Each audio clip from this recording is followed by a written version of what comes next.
recruitment and retention strategies with you. I want to tell you a little bit about the Great Lakes ATTC. We're one of 10 U.S.-based regional and 6 international HIV ATTC centers. We serve the great states of Illinois, Indiana, Michigan, Minnesota, Ohio, and Wisconsin. Like all the ATTCs, we are funded by the Substance Abuse and Mental Health Services Administration. This is actually the second webinar in a series focused on workforce development. The first webinar was presented on May 25th, provided an overview of issues in workforce development in the behavioral health field. That webinar was recorded and is available for viewing on the Great Lakes ATTC website. Today, Dr. Hoagie and Dr. Paris will cover additional strategies for recruitment and retention with a focus on building a diverse workforce. Webinar 3, coming up on July 25th, will continue the discussion with a focus on building your workforce using the expertise of lived experience of people in recovery and a special focus on strategies for workforce issues in rural areas. We'll provide additional information on the date and time for Webinar 3 at the end of today's webinar. It's also posted on the Great Lakes website. A few housekeeping issues today. The audio will be broadcast through your computer speakers, so please make sure that they're turned on and up. There's no call-in number available. You can download the presentation slides and related resources from the file pod. If you look at the lower right-hand corner of your screen, you'll see the SAMSA Recruitment and Retention Toolkit. And to access those resources, just click on the presentation. Just click on the link to browse to that file. You can use the chat questions feature throughout the webinar to ask questions or add comments, and we'll have time for question and answer at the end of the webinar.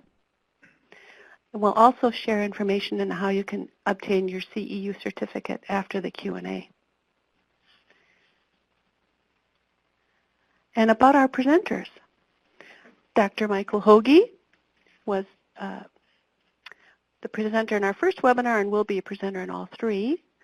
Dr. Hoagie is a professor of psychiatry at the Yale University School of Medicine and director of Yale Behavioral Health, which provides a broad array of mental health and addiction services to adolescents and adults.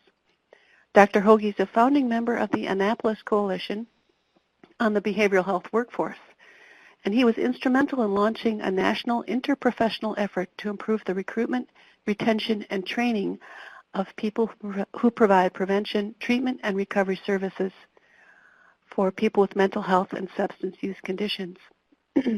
Dr. Manuel Paris is Associate Professor of Psychiatry at the Yale University School of Medicine and Director of Training for the Latino track of the Psychology Pre- and Postdoctoral Fellowship Program. He serves as a Senior Consultant to the Annapolis Coalition on the Behavioral Health Workforce and has collaborated on numerous initiatives, including a commissioned review by SAMSA on recruitment and retention, published recommendations on competency development in behavioral health, and a set of workforce recommendations presented to the Institute of Medicine on workforce development. And now I'd like to turn it over to our presenters. Good morning and good afternoon to everyone, depending on what time zone you find yourself in today. Thanks for joining us for this webinar or for coming back for this webinar if you had the opportunity to participate in the first one. As Maureen said, this is the second webinar, and in the first, we talked a little bit about the recruitment challenges and the high level of turnover that we find in the behavioral health field and in the addictions specialty. We focused on the fact that these seemingly simple terms of recruitment and retention are actually quite complex concepts, and that makes it imperative to sort of ask careful questions when we are talking about recruitment and retention in terms of what we're trying to accomplish. And we talked about the fact that there's not a lot of good data and evidence in this area, but lots of examples of recruitment and retention strategies, and the negative impact on client services and services organizations. And finally, about the importance of advocating for better support for workforce development in this field, but also the imperative to act within our own organizations to improve recruitment and retention on a day-to-day basis, as there's lots that we can do. But can just ask the staff, I'm getting a lot of feedback now on the line. Are others hearing that? The speakers are off on my end. Does everyone make sure that your speakers are off? Testing, is there still,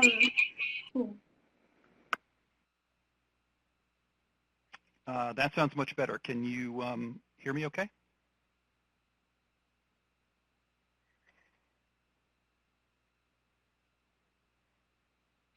Maureen or Veronica, can you hear me all right? Yep.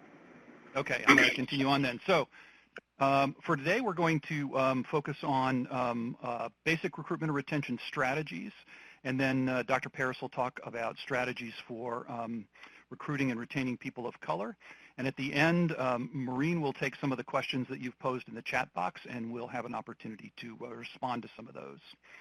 The best resource by far that is available in the behavioral health field is the SAMSA Recruitment and Retention Toolkit, and I've put the link to that toolkit at the bottom of this slide. The toolkit is somewhat complex to use because it's all online and there are thousands of resources linked to it, but if you make your way through it, you'll find that it is a robust compendium of information that you can use to map out a recruitment and retention plan. The SAMSA model has 9 different steps to it, and from building a plan to your recruitment strategies, selection, orientation, and onboarding, supervision, recognition strategies, training, career development, and support of staff. I've highlighted number 2, this recruitment strategies, because I think often when we talk about recruitment and retention, we focus on looking for simple, practical strategies that we can use, and those are important, and we will be highlighting many of those for you.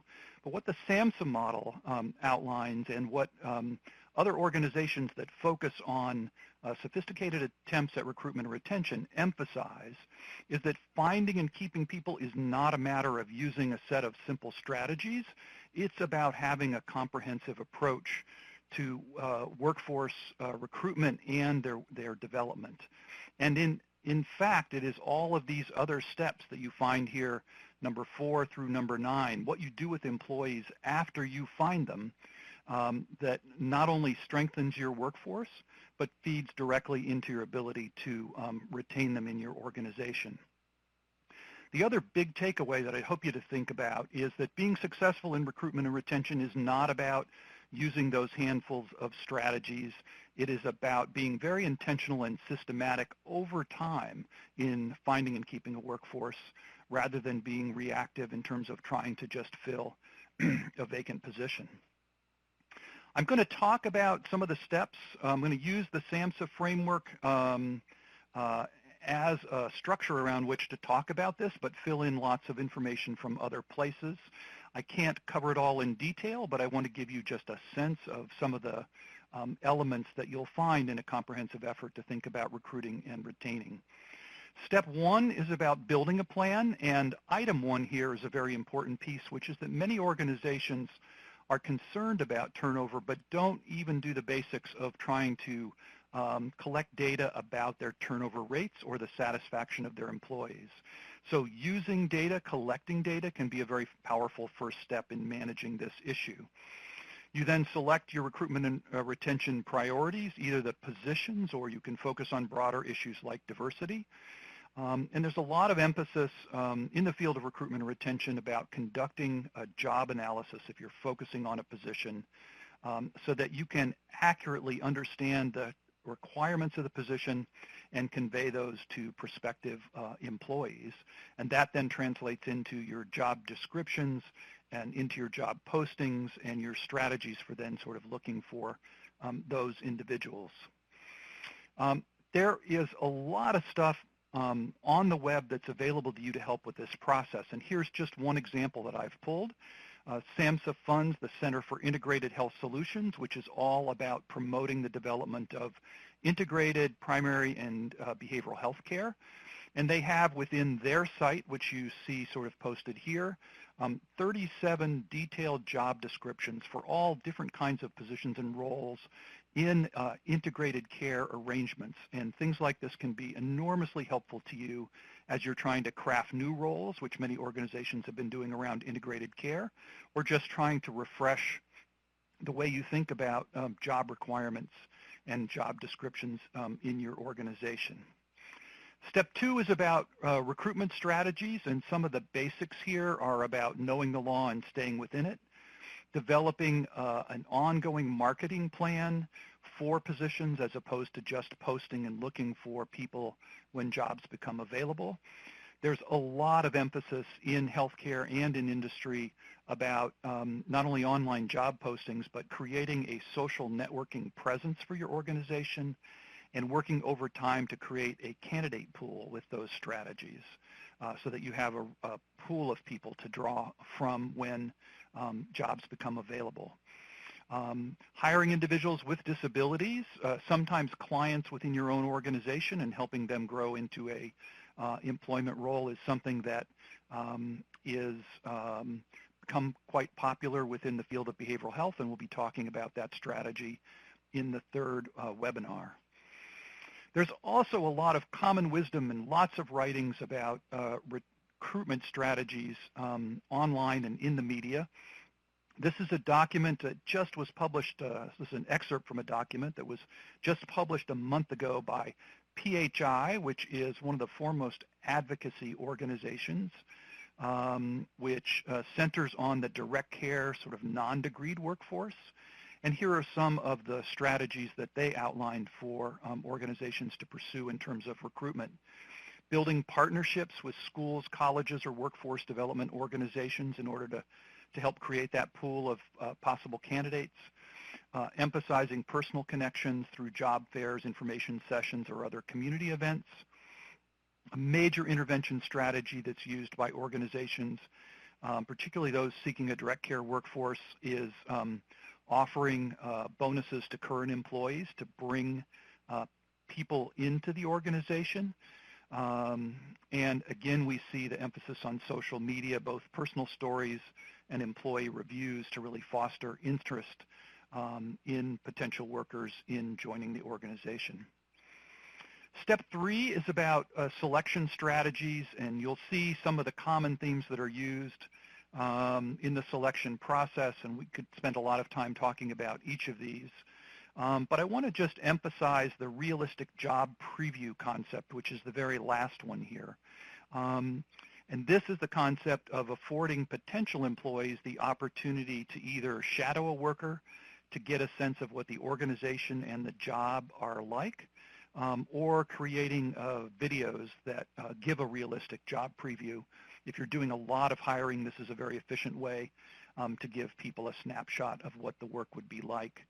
The concept here is not only to sort of focus on which employees or potential employees you would like to hire, but also giving those applicants the ability to get a sense of whether they think they would really like to work in the organization. What you're trying to avoid here is the cost and the lack of productivity that occurs from hiring people who leave very quickly after they're brought on board. The estimates from statistics in this area would suggest that about 80% of employees decide in a relatively brief period of time after they begin working whether they intend to stay within the organization. Step 4 is thinking about orientation and onboarding, and the classic orientation concept is a number of brief sessions to give you basic information about your job and the organization. And this has moved substantially away from orientation in healthcare and in industry to the concept of onboarding, which is to supplement the information with efforts at employee engagement. So working with new employees over an extended period of time to help them acclimate to their position and to the organization. And the impact of this is that it demonstrates the value that the organization is placing on the employee and has been demonstrated to have an impact on actual retention. So if you really focus on this onboarding process, you can not only reduce turnover, but I would argue that having a very well-structured and impactful, effective onboarding process allows you to manage turnover. If you accept the fact that you will have high turnover, all the more important that you have a very effective onboarding process in place. Onboarding strategies that are recommended involve sort of advanced preparation and personalization. How often do we have an employee who's starting on Monday and we're scrambling on Friday trying to figure out where they're going to be and what we need to do to sort of get them set up with the basics for their job? Personalization, sort of reaching out to employees even before they start with a note or a call about looking forward to them coming and with the logistical information that they need to come on board. The use of checklists for the onboarding process is considered to be a best practice to ensure that the orientation and onboarding is organized. And this, in its best iteration, is done with checklists at the organization level in terms of your onboarding into the organization. But there are also checklists for supervisors to help onboard someone to a particular job. Buddy systems or mentors, the pairing of someone with another employee to help ease the transition and help them acclimate to the organization, are sort of widely used strategies as well. Step 5 is supervision, and I turn here back to a report that we talked a lot about on the last webinar, which is the ATTC National Workforce Report. There's clear evidence for the impact of supervision on the quality of care and on recruitment and retention of employees. I think I mentioned last time the old quip that you don't really work for an organization, you work for a supervisor, and satisfaction with supervisory relationships and the quality of supervision goes a long way towards retaining people in these organizations. We've found, however, that the supervision that's delivered in this day and age is often very inadequate and often focuses almost exclusively on administrative issues.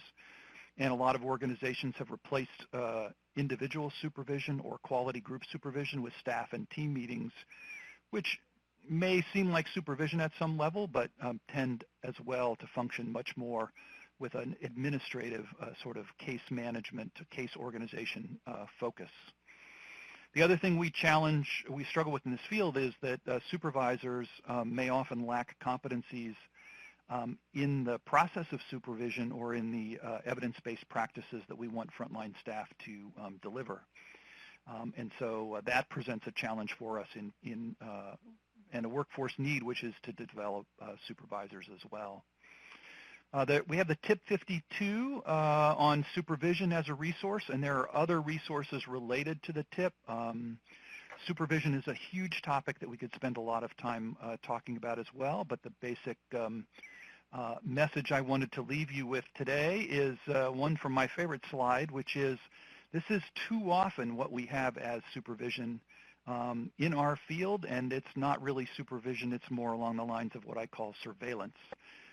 And we have both the need and the opportunity to restore quality supervision, again, both for quality care and for retention of our employees.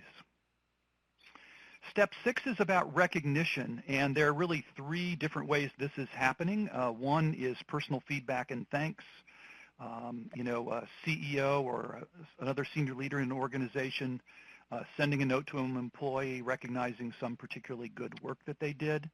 A lot of organizations institutionalize recognition. They have a process for nominating workers and then selecting and recognizing individuals, perhaps on a yearly basis.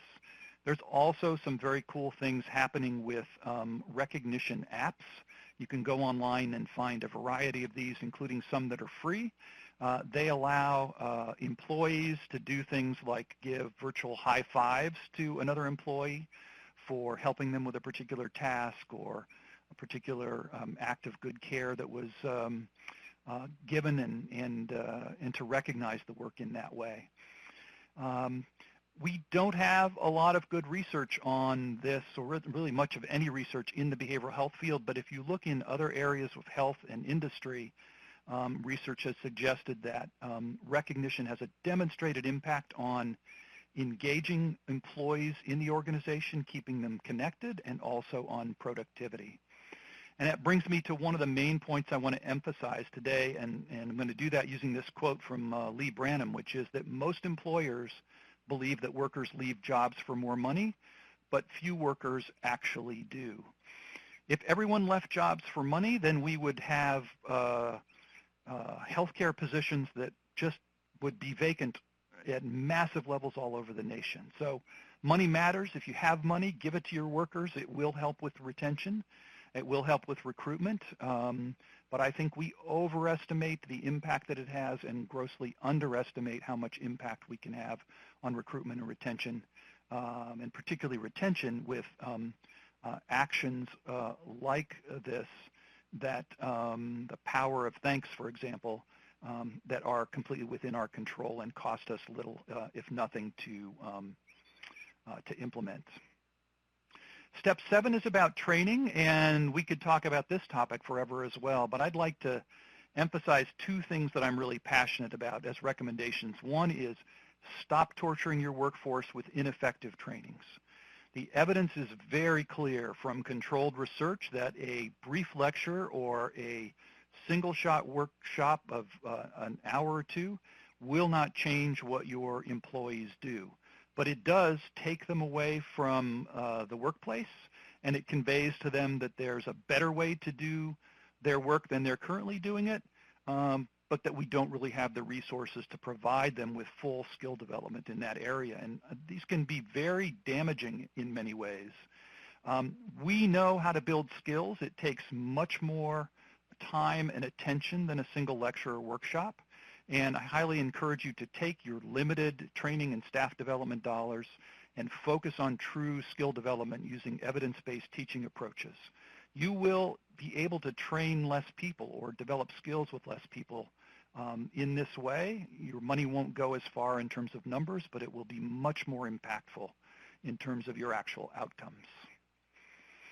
Step 8 is career development, and here the essence of this is really going beyond supervision and adding coaching and mentoring, where we begin to help employees think about setting and reaching longer-term goals, helping them find substantive continuing education and skill development opportunities, opportunities to advance within the organization, and that we give them constructive feedback and help them self-evaluate all along this process. Step 9 is about support, and these are terms I'm sure that you've seen many times. These are the things we most often talk about and worry about in terms of our employees: job stress, compassion fatigue, secondary trauma, and burnout. My colleague and I have been doing an analysis of the literature in these areas and trying to distill the kinds of interventions that are routinely used to address these things, and these are some of the support interventions that you see. One is assessing things like burnout or levels of job stress so that you know what's happening with these things amongst your workforce. Prevention and early intervention are key concepts, which occurs most often by training your supervisors and even your frontline staff in how to recognize the signs and symptoms of some of the dysphoria that staff can experience. The key thing you see over and over again in terms of support interventions have to do with the essential need to have supportive supervision, groups of employees that are supportive, and a supportive organization as the context in which people can work, and to teach staff skill development on wellness and self-care. At the very practical level, we talk about the possibility of caseload adjustment and mix. If you have somebody who has been exposed to a lot of secondary trauma because their caseload was comprised of individuals that maybe were severely ill or there were some multiple bad incidents, the importance of adjusting that caseload so that the employee is not overwhelmed, mixing it up more with a blend of sort of severity can be quite helpful, or redesigning a job overall to make the job more viable. Another very practical issue is to resolve job ambiguity and role conflict for our employees. Manny and I did some research some time ago and around recruitment and retention, and the lack of clarity about job roles emerged as a key factor of dissatisfaction for many individuals in the workforce. We asked them to work with individuals and families that have multiple problems and to do this work in complex systems, and sometimes we're not clear with them about the parameters of their roles and responsibilities, and getting clear can be enormously helpful to them. As we redesign their jobs, we can also think about the opportunity for increased autonomy, which has shown to increase job satisfaction. And the last thing here is the classic strategy of making sure that people have EAP services that they can avail themselves of as well. We talked last time about the Vital Signs report, a classic report on workforce done by the ATTCs, and these are some other things that they emphasized about retention strategies. Team-based practice can be very supportive, assuming that you have a good team director and a supportive team. Allowing employee input or using what is called a participatory management style. Providing a functional health information technology system, a medical record, can decrease burden.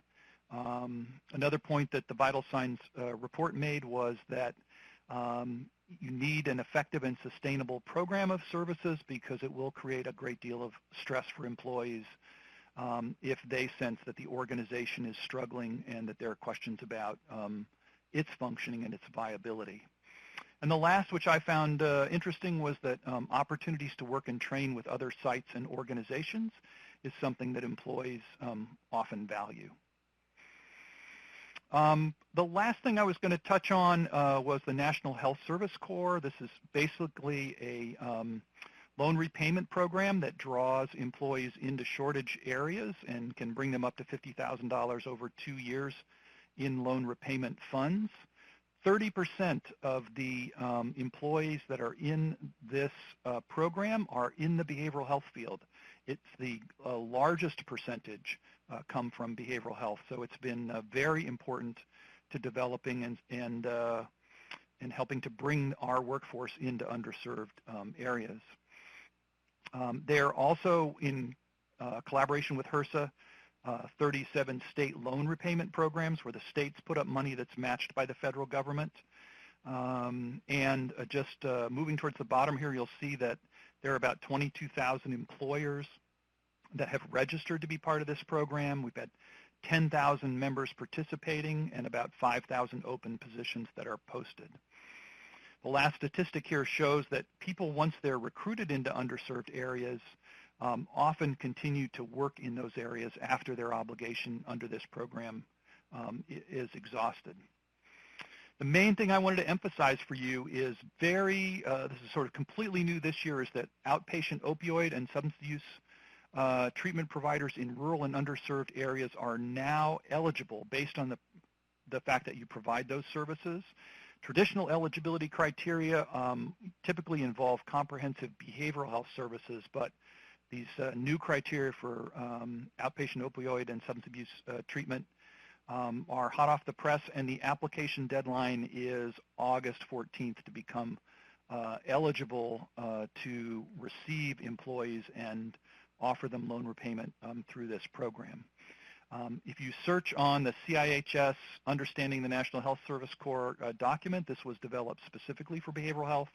It's a little dated, but it will give you a good sense of the opportunities that exist there. So at this point in time, let me turn this over to Dr. Paris to talk a little bit about the recruitment and retention of persons of color. Wonderful. I'm hoping everyone can hear me. Thank you, Michael, and thank you for allowing me the opportunity to talk with you today. Before we begin, I just wanted, there's a poll there that I'm hoping people can take a second and answer, which is to estimate the percentage of people of color in your organization, just to get a sense of how diverse your organization and your workforce is. And as you're doing that, I'll just kind of keep on talking, and I'll come back to it in a couple of minutes. So I'm hoping to spend about 20 minutes or so discussing recruitment and retention strategies in the context of people of color. Now, we recognize that the data around this is weak, but we're going to outline what is considered to be the recommended or best practices. Essentially, we're going to be talking about three main strategies. One, of course, is how to find people, which is the recruitment piece, how to keep people, which is the retention piece, and then how to grow the workforce. How do we increase the pipeline? So as Michael had mentioned at the last webinar back in May, just a few numbers here, that the number of counselors, psychologists, social workers, and psychiatrists that can provide services to every 1,000 individuals with a substance use issue runs from a high of 70 in Vermont to a low of 11 in Nevada. So there's great disparity there. When we drill down a little bit and we look at the percentage of folks who are professionals that come from racially and ethnically diverse backgrounds, if we just take a look at psychologists, for example, we know that 5.3% of all psychologists identify as African American, 5 is Latino or Latina, and only 4.3 as Asian. Now, you know, the psychologist figure, if we can just look at that for 1 minute, the psychologist figure does not account for linguistic competence. And we're talking about creating a diverse, culturally competent, and linguistically competent workforce. So not all psychologists who identify as Latino or Latina speak Spanish. Some may not speak it proficiently enough to provide services. And not all psychologists who are Spanish-speaking are working in public sector care, where you are more likely to find monolingual Spanish speakers in need of services. So the number is low to begin with, but when you start looking at folks who can actually provide services to monolingual Spanish speakers, for example, then the number is actually lower. And an interesting statistic is the fact that there are about 41 million native Spanish speakers in the U.S. right now. So this is almost as many people in Spain, which has a population of 46 million people. So the number is very robust, but the people able to provide the services is not.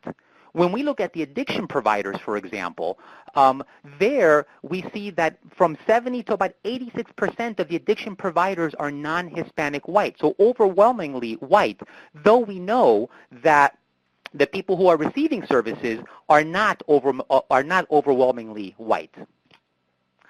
Let me just go to the next slide here.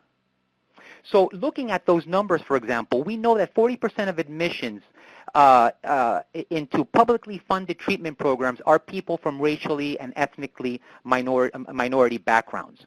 Blacks and Latinos drop out at a higher rate than whites do, and you see the statistic there. And there are many reasons why we have these completion rates. Some of it is around socioeconomic factors. Some of it could be the fact that there are lower quality care available and there are fewer treatment options. But we do find at times that there may be a lack of cultural and linguistic sensitivity, whether it's knowledge about an individual's spiritual, religious, and cultural practices, or the discrimination and racism some clients face from a historical and current context. So let's just stop for 1 second. Let's take a look here at these numbers just to get a sense of where we at. So we see here less than 5%, about 22%, 5 to 10, about 30, almost 32%, and interestingly, like almost a quarter over 50%. So there's very little kind of in the middle. So that's an interesting statistic to get a sense of how diverse we are as a workforce. So moving right along, you know, why should we care about recruiting diverse a diverse workforce? Why does it really matter? So there's multiple reasons why it matters. We kind of highlight 3 here. So one, there's the ethical issue.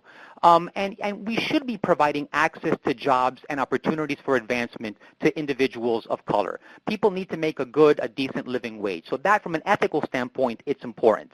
You know, the other issue is a matching issue, and there is research that does suggest that ethnic, racial, provider-client matching does translate, in many cases, into successful treatment completion. Now, this kind of matching may not be enough on its own. There are other things that are needed. Obviously, you know, being a competent clinician, for one thing, is probably something that's exceedingly important. But this aspect can have the ability to enhance the therapeutic alliance that is so critical for any positive movement to occur. The other issue, of course, is that of an agency culture. We know that having people of color in our agency will enhance the cultural and linguistic competence of our agency, focusing on making everyone hopefully culturally competent, which of course in turn can make the professional environment even more appealing to individuals of color. It can really help to counteract some of the tokenism or the minority tax, and that's a term that we're going to be talking about in a couple of minutes, that people of color may experience. So let's jump right into some of the recruitment strategies. So one of them is, of course, networking with academic institutions. And, you know, again, some of these, the ones that we're going to be talking about today, I'm guessing that a lot of this you already know. But my hope here is that there will be something useful from which you can kind of take something back to your agency. So networking with academic institutions is one of those things. And here you're looking at, as an example, attending job fairs at a local community college or university. And here what we want to do is particularly focus on institutions where addiction certification courses are offered.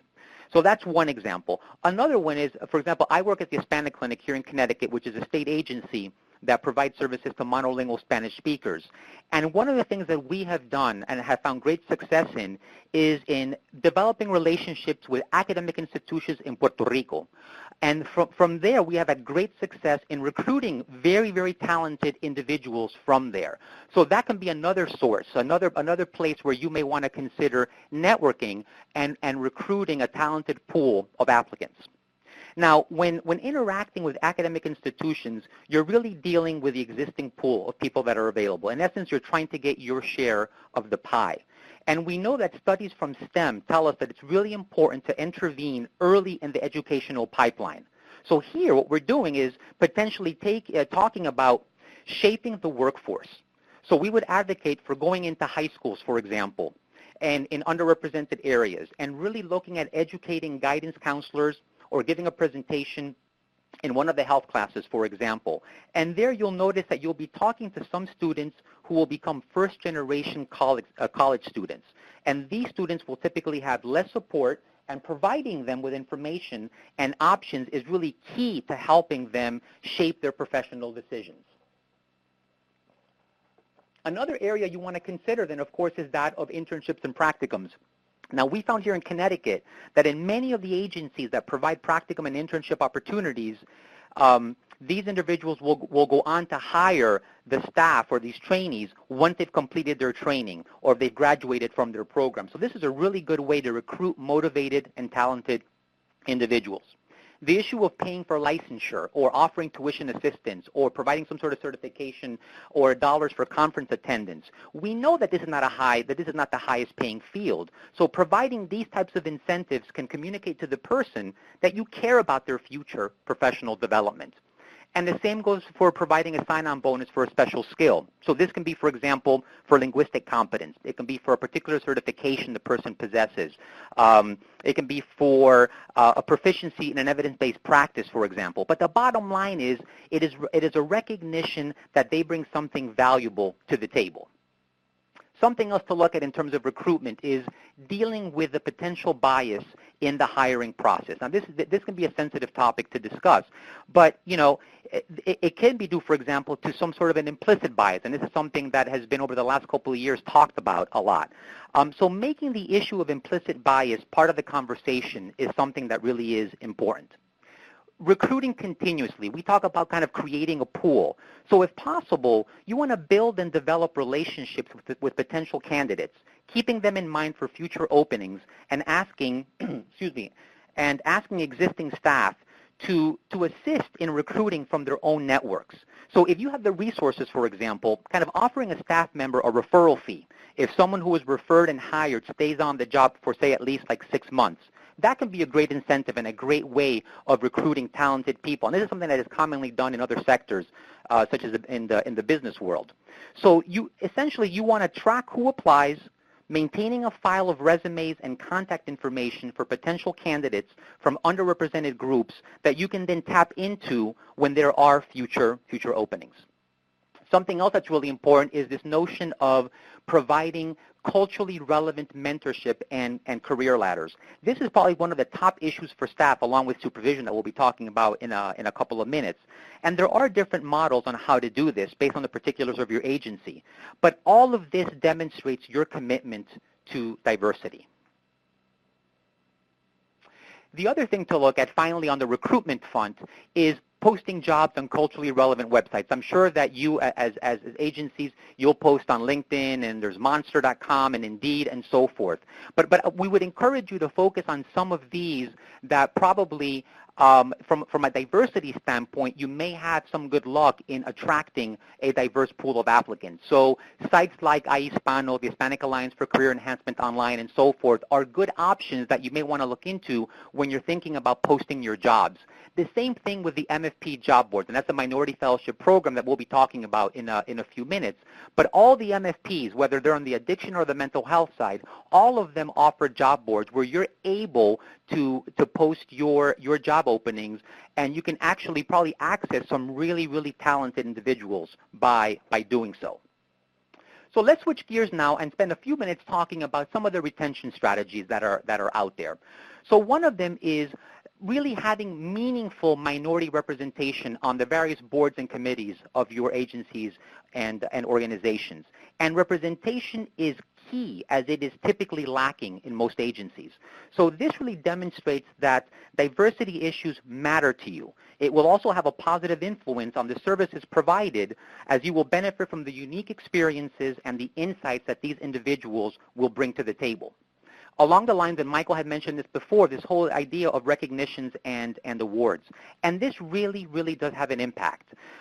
Those agencies that recognize their staff typically will have happier staff. And we see it here in Connecticut with many of the agencies that may have, like, once a year, may have an award ceremony for their staff, and it really, really does make an impact. It's not just about money. These things, which are really kind of inexpensive to do, are very meaningful to individuals. The same thing with job satisfaction surveys. That's another great way of getting a sense as to what's working and what's not in your organization. It really provides a regular feedback loop. And you need to take into account your resources so you can then realistically respond to any concerns that may come up. Along the lines of work-life balance, you may have staff who are single parents, who are caring for elderly parents, staff who may have particular cultural and or spiritual beliefs. So to the extent that you can, taking these elements into account can be very, very important.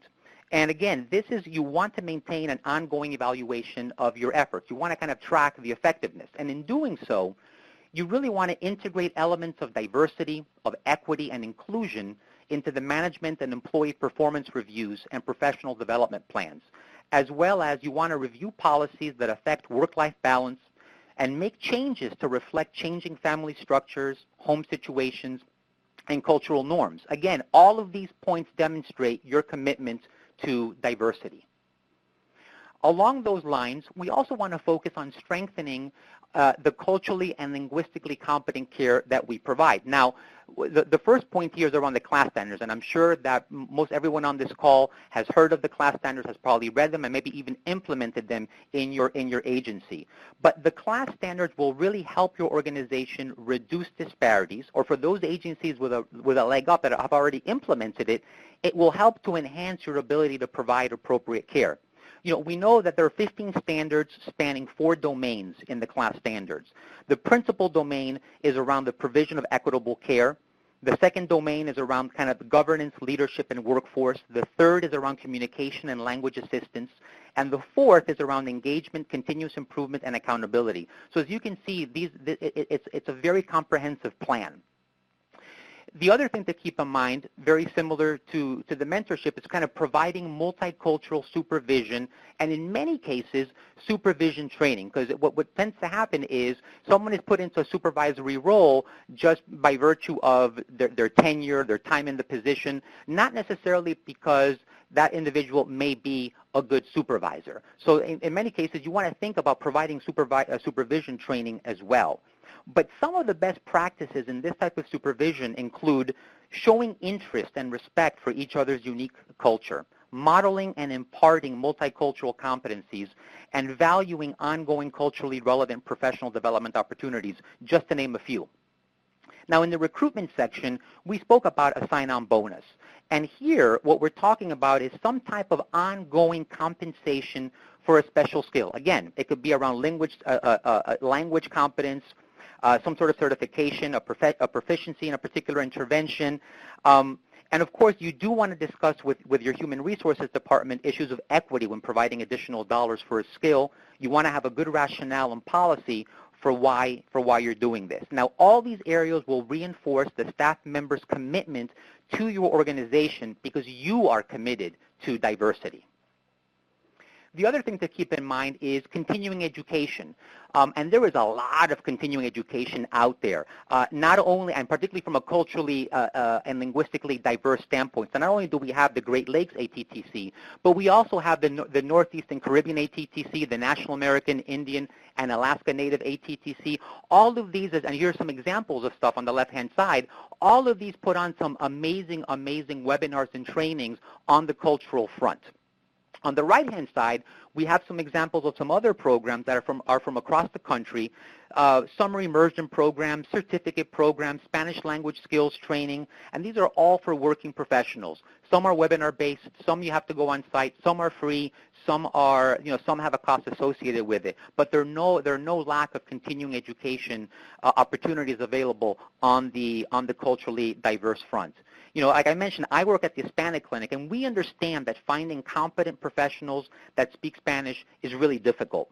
And we want our staff to provide outstanding care to our clients. But in order to do that, we need to provide opportunities for our staff to grow and advance. And this is just one example of how we can do that. One thing that we want to be mindful of, I mentioned it a few minutes ago, is this whole notion of the minority tax. And some of you may have heard this and may have read about this, but this is a term you'll find in the literature to describe kind of the burden that minority professionals have to take on, these extra responsibilities they have to take on in the name of diversity. And this is a term that initially came out of the world of academic medical centers where Black, Latino, and American Indian Alaska Native faculty representation stands at approximately 8%. So a little bit better than the behavioral health front, but not by a lot. And from a retention standpoint, this can definitely become a problem because it can lead to issues of feelings of discrimination, for example. It can lead to feeling isolated and out of place and alone in your agency. It can lead to issues as well, of course, in mentorship, where you're either not getting the mentorship that you really need, or you're asked to be a mentor, and you're not prepared to do that. It can also lead to issues on the clinical front where you're overburdened by virtue of your racial or minority status, where you have to disproportionately take on cases because of that. And all of this can have a deleterious effect on your ability to get promoted. So, this can lead to the person potentially quitting, or if the person stays on the job, it can definitely lead to burnout. So along those fronts, we also want to talk a little bit about kind of minimizing discrimination and bias. And we do want to take workplace discrimination seriously. We talked a little bit about this whole notion of implicit bias. So training for administrators and employees may be a good idea, and maybe offering implicit bias training could be something that you can do. Or you can have an ongoing process group where these issues are discussed in a place where people feel safe discussing them. And that's an issue that comes up a lot because when we talk about safe reporting options, a lot of people will complain that they don't talk about these issues because they feel if they do, that they're going to be pegged in some way, that they're going to be pegged as a troublemaker. They're going to be, they may get fired as a result, or they may get passed over for a promotion. So we really want to be mindful and really have safe reporting options. we also want to attend to pay equity. We know that pay is not everything. We know there are other things that we can do in lieu of paying a higher salary when we're not able to do that. That can be very, very helpful from both a recruitment and a retention standpoint. But when it comes to people of color, pay equity really, really becomes an issue. And we want to take here as an example, a survey that was conducted by the Pew Research Center back in 2016. Now, this data is not specific to our field. It's really, really difficult to find data concerning pay inequities in the behavioral health workforce. So we have to extrapolate from studies looking across employment sectors. So this survey, one of the questions that was asked is, to what extent were you personally treated unfairly in hiring, pay, or promotion in the past year because of your race or ethnicity? Here we see 4% of whites said yes, but 16% of Hispanics and 21% of blacks said yes to this question. So there is fairly strong evidence to suggest that people are treated differently, and this is something that we do have to be mindful of. So when we look at the statistics, this is again from the same Pew Research Center study, we look on the left-hand side, just as an example, we see that white males' median hourly salary is about $21 compared to $15 for a black male and $14 for an Hispanic male. Again, not specific to behavioral health. This is a cross-section of employment throughout the country. But you can see that there's a disparity. And for women, the gender pay disparity, that is very well documented. And here we see that women make less than men, which of course is further compounded by the issue of race. So put it in another way, Hispanic women will have to wait until 2233, and black women will have to wait until 2124 for equal pay. So now, finally, let's spend a couple of minutes talking about what are some examples of ways that we can increase the pipeline. And we're going to provide 3 examples from the federal side and a couple of examples from the state side.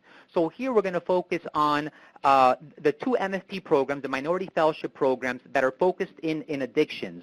One is from NADAC, the Association for Addiction Professionals. The other one comes to us from the National Board for Certified Counselors. And then we'll briefly touch upon the HRSA Faculty Loan Repayment Program.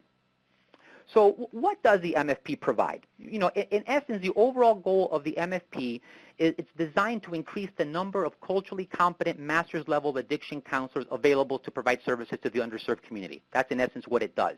When we look at NADAC and MBCC in particular, there we see that back in 2017 and 18, they funded about 23 students. They also provided tuition stipends. MBCC funded some more students, about 40. They also provided stipend, but they all provide training and education, and they all provide professional guidance and mentoring. We know that MBCC will be offering the MFP next year. NADAC is waiting on their funding, and hopefully they will get it because all of these MFPs provide an invaluable service to us in the addictions world. And essentially, one of the main criteria to apply to the MFP is to be a graduate student in your last years, in the last year of your master's program, and of course, that you have a commitment that you really feel you want to work with this underserved community. So, you know, how can you benefit from the MFP? So, you know, if you're at the state level, if you got your state hat on, you want to make sure that your state educational programs and provider agencies are aware of the MFP. It's surprising, given for how many years the MFP has been around, but still a lot of people aren't aware that the MFP exists or aren't quite sure what it is that they are and what it is that they do. So you really want to kind of be aware of this. At the provider level, if you're a provider agency, you know, you may want to consider being a practicum or an internship site for these students. Many of the MFP students went on to be hired by their training site. The benefit of doing so is that here you're getting an individual who has received advanced training, including, you know, culturally sensitive and linguistically sensitive supervision and mentorship on issues of culture. So hopefully you will be hiring future leaders. If you're an academic institution, you want to make sure that you are linking students to the program. 95% of the students who applied to the MFP knew about it through their academic program. This is the #1 way that students find out about the MFP. So it's really, really important that you, as an academic institution, if that's the hat that you're wearing here today, that you get the word out. The other thing that we want to talk about briefly is the HRSA Faculty Loan Repayment Program. Now, this in a nutshell may be of interest to those of you working in the education sector, as there's a huge issue when it comes to recruiting and retaining minority faculty. And of course, we know that these are the individuals who are in the best position to train the next generation of health professionals. So here you see what the eligibility criteria is. The biggest selling point is the fact that you're getting up to $40,000 in loan repayment assistance, and the feds are paying for your taxes as well, so you don't have to claim it as income earned. So it's a pretty good deal if you can get it. Finally, I want to just briefly talk about two state examples. Both of these examples come out of the state of Massachusetts. One is the Black Addiction Counselor Education Program. The other is the Latino Behavioral Health Workforce Program. So the goal of both of these programs is to increase the number of people of color with addiction treatment credentials, in this case both the LADC and the KDAC, to increase access to culturally and linguistically appropriate care, and of course to increase the capacity of the community to serve people of color. And they really do really good work. So I know a lot of information was provided here, and I kind of bombarded you with a lot of information. I apologize for that in such a short period of time. I do hope that you will find some of these strategies helpful, and then maybe now we can spend a few minutes answering questions that people may have. Thank you, Manny. We are happy to take emails from you with questions or comments or requests for resources if you care to follow up. And we'd like to stop at this point in time and address some of the questions that have been posed. While we're getting geared up for that, just remind you that the next webinar is on July 25th, 11 Central, noon Eastern Time. And as was mentioned at the beginning of this webinar, we are going to focus on two topics. We'll be talking about additional strategies and resources with a particular focus on rural and underserved areas. And joining us for that will be one of the leaders of the Behavioral Health Education Center of Nebraska to talk about their work in the rural parts of Nebraska. And Dr. Michael Flaherty will be joining us to talk about the recruitment and retention of peers and recovery coaches. So without further ado, let me stop there and turn this to Maureen, who is going to pose some of the questions or highlight some of the comments that are mentioned in the chat, and feel free to add comments or questions in the chat box now if you care to. Thanks very much, Dr. Paris and Dr. Hoagie, for really great presentation, lots of information and resources. So our first question comes from Kathy Worthen. When considering the supervision component of retention, what recommendation do you have for the staff to supervisor ratio in the substance use disorder field? Does it need to be adjusted for community-based clinical work? So that's a very complex question that is tough to answer. I think that one of the biggest problems that we've seen in organizations is that the supervisors' other responsibilities, which often involve their own caseload, overwhelm their ability to provide their sort of full array of functions. So being clear about the amount of time that you have available to supervise, and then pairing the supervisory responsibilities with that, and having a clear understanding of how much time you're expecting each individual to provide to each supervisee in either an individual or group format is really critical. I would answer that question in another way, which is that what we've found is it's really important for organizations to step back and look at their supervisory policies and practices, because too often the expectations of their supervisors are not viable. So again, sort of mapping out what kind of supervision you would like to see delivered to which type of employees, and then making sure that the supervisor has that time possible. That amount of supervision that's provided varies based on individual and group. You can get some greater efficiency by doing quality group supervision. It also varies greatly by with the sort of level of licensure and independence that the supervisee has. Many organizations try to sort of achieve a Cadillac approach, which is an hour of individual supervision per week for a staff member. Many organizations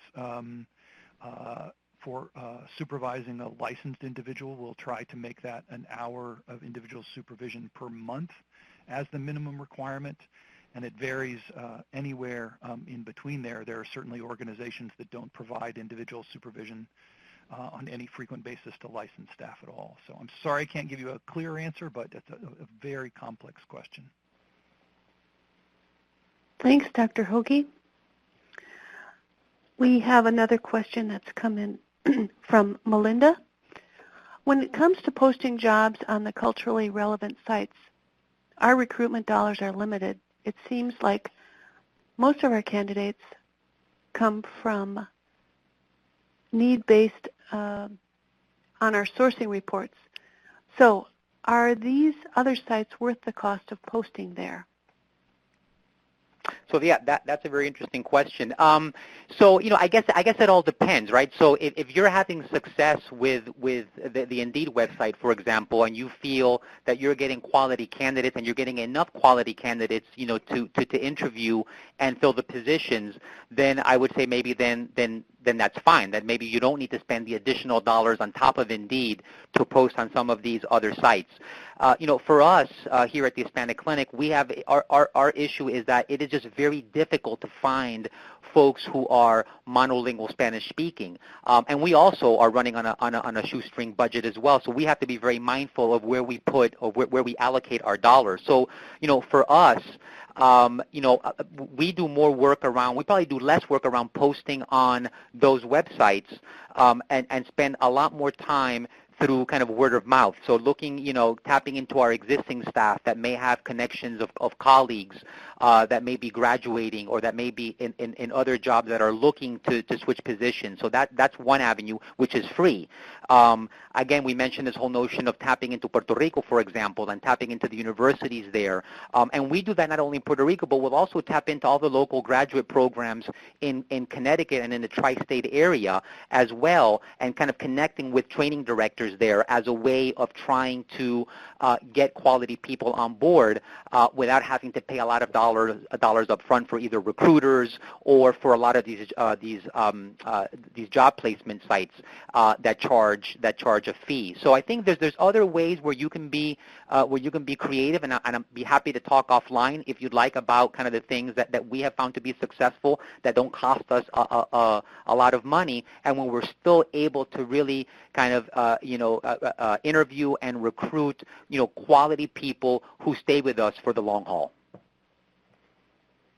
If I can just add to that, this is Michael. There's a growing interest in rural and underserved areas in recruiting locally, and the concept or the idea is that you're recruiting people who are what we call place committed, meaning they grew up in an area and they're interested in staying in an area, and there's a sense that they may stay for their lives if they get into the workforce and have reasonable jobs and advancement opportunities, as opposed to somebody recruited from far away, which may be more likely if you're using a internet-based sort of recruitment approach.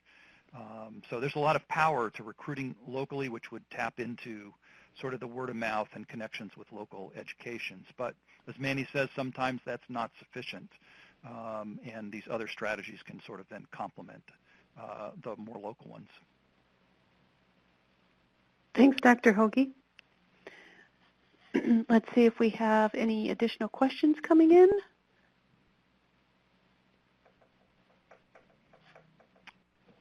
I would just note, Maureen, I see that you posted the link to the Central East ATTC Self-Care Guide for Addiction Professionals.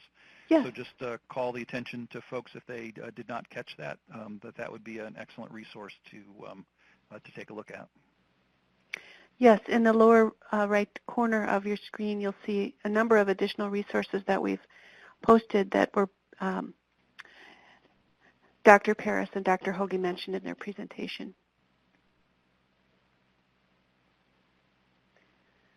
Well, I think if we don't have any additional questions, and we're at the top of the hour, we can wrap it up for today. Just want to let everyone know that the webinar has been recorded. It will be posted on the Great Lakes ATTC website within the next week or so. We'll also be posting the presentation slides, and we will be sending you information on how you will be able to obtain your CEU certificate for joining us today. Thanks so much, Dr. Paris and Dr. Hoagie, and we're looking forward to the webinar coming up on July 25th. Thank you. It was a pleasure. Yes, and thank thanks to everyone you. who joined us today. Thank you. Bye-bye. Bye-bye. Bye-bye. Take care.